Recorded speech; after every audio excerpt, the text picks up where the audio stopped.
Tirupati Balaji agro trading limited company का एक IPO open होने वाला है। आज 5 सितंबर को ये आईपीओ ओपन होने वाला है और ये 9 तारीख तक ओपन रहेगा, यानी कि मंडे तक ये ओपन रहेगा। तो सवाल ये है कि इस आईपीओ के अंदर में हमें पैसा लगाना चाहिए, अप्लाई करना चाहिए या फिर नहीं करना चाहिए। तो इस सवाल का हम लोग जवाब ढूंढने की कोशिश करेंगे। वीडियो स्टार्ट करने से पहले बताना चाहूँगा कि अगर मेरे वीडियो को आप फेसबुक पर देख रहे हैं तो पेज को फॉलो कर लें, और अगर यूट्यूब पर देख रहे हैं तो पेज सब्सक्राइब कर लें। तो बात करते हैं हम लोग पहले Tirupati Balaji agro limited company के बारे में कि कंपनी करती क्या और किस तरीके के कामकाज में कंपनी इन्वॉल्व है। पहली बात आप ये समझ लीजिए कि इस कंपनी का जो इनकॉर्पोरेशन है, यानी कंपनी रजिस्टर हुई थी सन 2001 अक्टूबर के अंदर में, यानी कि कंपनी अप्रोक्सीमेटली 23 ईयर्स पुरानी है, 23 साल कंपनी पुरानी है। और इस कंपनी का जो मुख्य काम है वो काम है कि ये कंपनी मुख्य तौर पर कुछ खास तरीके के कंटेनर्स बनाती है, बैग्स बनाती है और कुछ इस तरीके के प्रोडक्ट्स बनाती है जो कि मुख्य तौर पर पैकेजिंग में काम आते हैं। आप देखते होंगे कि कई बार जो बड़े बड़े हैवी जो कंटेनर्स होते हैं या फिर जो बैग्स होते हैं, जो बोरे टाइप इस तरीके के जो बोरे होते हैं, ये आमतौर पर इंडस्ट्रीज के अंदर में यूज करे जाते हैं अपने सामानों को भरने के लिए। तो इस तरीके के बैग्स को बनाने का काम आपकी company Shri Tirupati Balaji agro limited करती है। ये कंपनी इस तरीके के प्रोडक्ट्स बनाती है। इनमें woven sacks, woven fabric, narrow fabric and कुछ टेप्स होती हैं और कुछ एक्सपोर्ट भी करी जाती हैं। ठीक है, कंपनी मुख्य तौर पर आपके जो है इस तरीके के जो प्रोडक्ट्स बनाती है, जो कट्टे वगैरह बनाती है, जो बैग्स बनाती है, वो मुख्य तौर पर कुछ खास तरीके की फैक्ट्रीज में यूज करे जाते हैं। जैसे केमिकल्स की पैकेजिंग में यूज करे जाते हैं, एग्रो केमिकल्स जो एग्रीकल्चर से रिलेटेड केमिकल्स है उनकी पैकेजिंग में यूज करे जाते हैं। फूड जैसे कि हमारे चावल या फिर गेहूं हमारे पैकेजिंग में काम में आते हैं, माइनिंग के सामान में काम में आते हैं, वेस्ट डिस्पोजल के लिए जो हमारे काम में आते हैं, एग्रीकल्चर, कुछ लुब्रिकेंट्स और कुछ ऑयल्स की पैकेजिंग के लिए मुख्य तौर पर हमारे इस प्रकार के पैकेजिंग प्रोडक्ट्स ये कंपनी बनाती है। तो इस कंपनी के जो क्लाइंट्स है वो काफ़ी सारे हैं, मैंने आपको बता दिया है। बाकी इंपॉर्टेंट बात यह है कि कंपनी जो है मुख्य तौर पर 3 सब्सिडियरीज बना चुकी है अभी तक, यानी कि 3 छोटी छोटी कंपनियां इस कंपनी के पास है। पहली है HPPL honourable packaging private limited, दूसरी है श्री तिरुपति बालाजी FIBC लिमिटेड, तीसरी है आपकी जगन्नाथ प्लास्टिक्स प्राइवेट लिमिटेड। तो 3 कंपनी के पास में सब्सिडियरीज है। कंपनी के पास में 5 जो है फैक्ट्रीज मौजूद हैं और कंपनी के पास तकरीबन 850 एम्प्लॉइज हैं। तो ये तो हो गई कंपनी की बायोग्राफी कि कंपनी क्या करती है, कंपनी का कब रजिस्ट्रेशन हुआ तब से लेकर के। अब हम लोग चलते हैं हमारे यहाँ पर कंपनी के कुछ फंडामेंटल्स के बारे में कि कंपनी ने अभी तक बाजार के अंदर में क्या किया है। तो देखिए सन 2022 31 मार्च को कंपनी ने रजिस्टर किया, इसके असेट्स लगभग 400 करोड़ थे।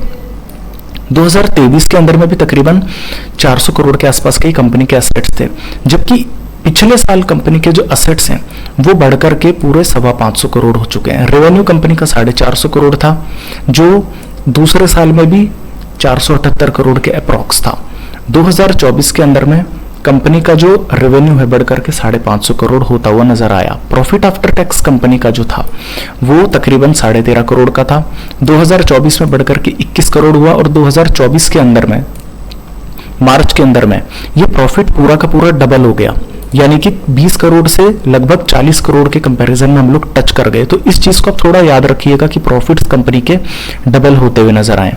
कंपनी का जो नेटवर्थ है वो 92 करोड़ था, बढ़कर के 110 करोड़ हुआ और इस साल पूरा का पूरा फिर से डबल हो गया, लगभग 250 करोड़ का। तो एक चीज समझ आती है कि कंपनी ने पिछले साल से इस साल के अंदर में अपने assets, revenue, profit after tax के अंदर में तेजी से बढ़ोतरी करी है, जबकि रिजर्व्स और सरप्लस कंपनी के 109 करोड़ थे वो 106 करोड़ के करीब करीब हैं। अब कंपनी के कर्जे की बात करें तो देखिए टोटल बोरोइंग्स कंपनी की आज से 2 साल पहले 240 करोड़ की थी, 2023 में 223 करोड़ की और 2024 में तकरीबन 250 करोड़ की। तो कंपनी के ऊपर में कर्जा चढ़ा हुआ है। हालांकि कंपनी के अंदर में जो कर्जा है, जो बोरोइंग्स है वो स्टेबल है, बट ये कर्जा कंपनी का जो है काफी ज्यादा है। काफी ज्यादा किस कंपैरिजन में? कंपनी का जो मुनाफा है उसके कंपैरिजन में। हालांकि कंपनी का मुनाफा भी डबल हुआ है बट कंपनी का कर्जा अभी तक इंटैक्ट है। आगे देखते हैं हम लोग, रिटर्न ऑन इक्विटी हमारी लगभग 21% के आसपास और रिटर्न ऑन कैपिटल एम्प्लॉयड हमारी कंपनी की 16.5% के आसपास है। अच्छी बात यह है कि कंपनी का जो ROE और ROCE है वो 15% के ऊपर है। बट बुरी बात क्या है कि कंपनी का जो डेट इक्विटी रेशियो है वो 1.41 है, यानी कि एक से ऊपर नहीं होना चाहिए। कंपनी का डेट इक्विटी रेशियो 1.41 है। जैसा कि आप देख सकते हैं कंपनी की बोरोइंग्स है अभी भी 250 करोड़ है, तो ये कंपनी के लिए एक बड़ा ड्रॉबैक है। रिटर्न ऑन नेटवर्थ कंपनी की 21%, price to book market value company का 3.01 है और जो प्रॉफिट आफ्टर टैक्स है कंपनी का वो है 6.5% का। ठीक है, अब देखिए, अब कंपनी का जो IPO लाने से पहले जो कंपनी का EPS है वो है 5.5 का और IPO लाने के बाद में EPS 4.5 का हो जाएगा। जो प्राइस टू अर्निंग है कंपनी की IPO लाने से पहले 15.5 की और IPO लाने के बाद कंपनी का जो प्राइस टू अर्निंग है वो लगभग 19 की हो जाएगी। अब सवाल ये उठता है कि कंपनी जो फंड रेस करेगी उस पैसे का करेगी क्या। तो कंपनी ने इस चीज को क्लियर कर रखा है कि कंपनी, सबसे पहली बात तो कंपनी अपने जो बोरोइंग्स है, अपने जो कर्जे हैं, उन कर्जों को उतारने में कंपनी इस पैसे का प्रयोग करेगी। दूसरा प्रयोग कंपनी का जो होगा, कंपनी की 3 सब्सिडियरी जिसकी हम लोगों ने बात करी थी, HPPL, STBFL और JPPL, इनसे रिलेटेड जो कर्जे हैं इनको उतारने में कंपनी इस पैसे का प्रयोग करेगी। तीसरा, कंपनी कुछ वर्किंग कैपिटल ऐड करेगी अपनी कंपनी के अंदर में, यानी बालाजी एग्रो के अंदर में कंपनी कुछ वर्किंग कैपिटल ऐड करेगी। बाकी इसके अलावा जो सब्सिडियरीज उनके अंदर में भी कुछ वर्किंग कैपिटल को ऐड करा जाएगा। कंपनी कुछ जनरल, कुछ कॉर्पोरेट पर्पसेस के लिए भी इस पैसे का प्रयोग करेगी।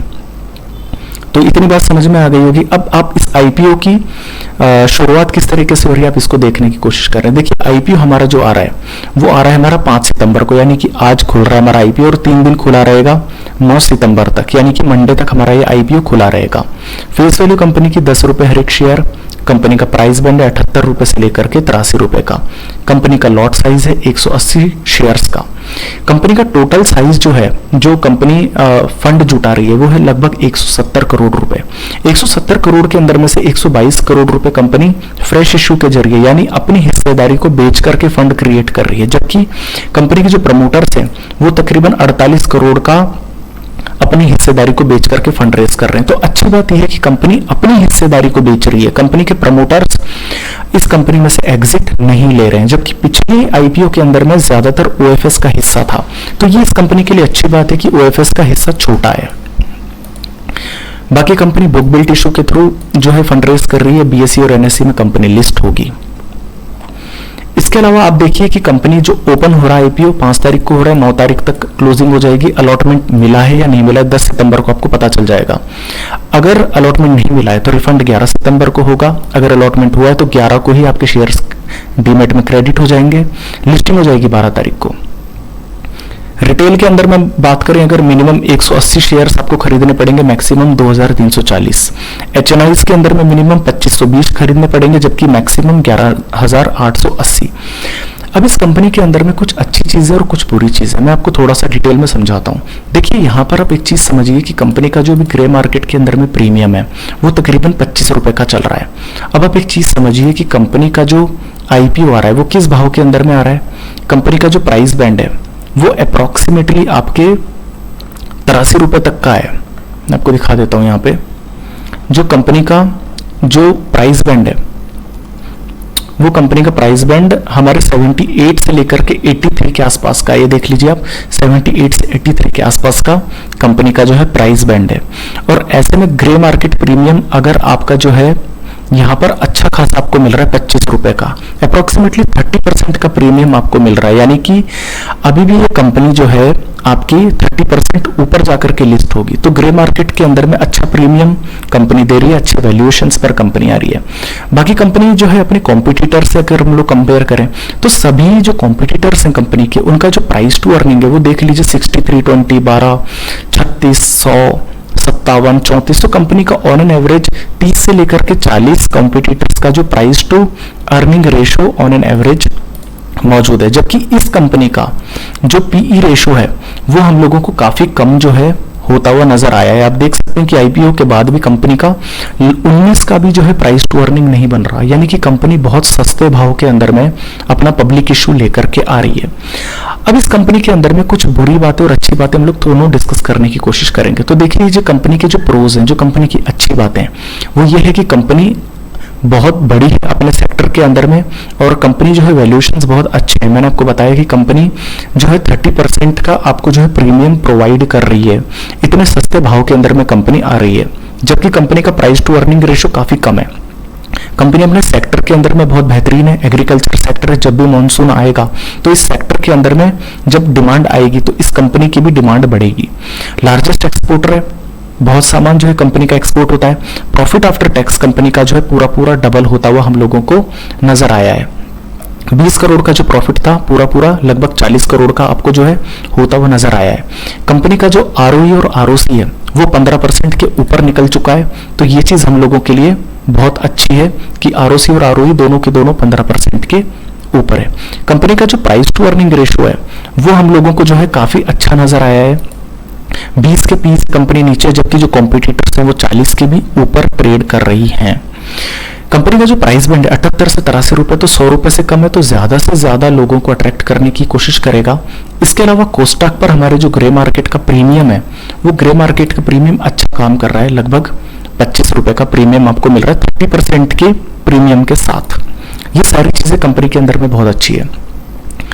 कंपनी की जो बुरी चीज है वो सिर्फ ये है कि कंपनी के ऊपर में कर्जा बहुत ज्यादा है, और कंपनी का जो डेट है वो डेट 1.4 है, यानी कि 1 से ऊपर का डेट है। तो कंपनी जो है अभी बहुत ज्यादा कर्जे में है। पर इसके अंदर में भी अच्छाई ये है कि कंपनी का जो कर्जा है वो पिछले 3 साल से बढ़ा नहीं है, और ये चीज इंडिकेट करती है कि कंपनी शायद इस कर्जे को चुका सकती है, क्योंकि कंपनी के प्रॉफिट्स लगातार बढ़ते चले जा रहे हैं। तो ऑन एन एवरेज कंपनी बेहतरीन है, और इसमें कोई डाउट नहीं है कि कंपनी की जो लिस्टिंग होगी ऊपर में होगी।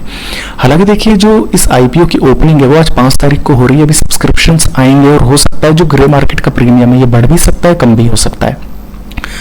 आसार ज्यादा है कि कंपनी का जो ग्रे मार्केट प्रीमियम है बढ़ता हुआ ही नजर आएगा, पर कंपनी अच्छे भाव के अंदर में अपने आप को लिस्ट कर रही है, तो हम लोग इसके अंदर में ट्रेडिंग बैट भी ले सकते हैं और लॉन्ग टर्म के लिए भी खरीद करके जा सकते हैं। कंपनी अपने सेक्टर के अंदर में बेहतरीन कंपनी है।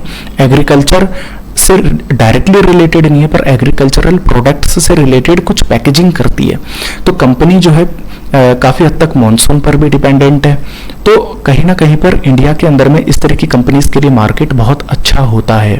तो इस कंपनी की जो लिस्टिंग होगी 30% ऊपर हो सकती है लिस्टिंग, और तकरीबन आप मान के चल लीजिए 100-125 पर इसकी लिस्टिंग होगी।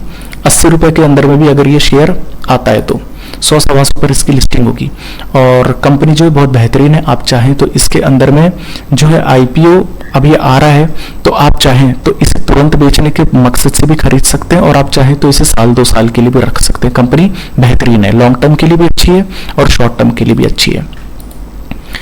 तो आज के लिए वीडियो के अंदर में इतना ही। अगर मेरे वीडियोस आपको पसंद आते हैं तो फेसबुक पर पेज को लाइक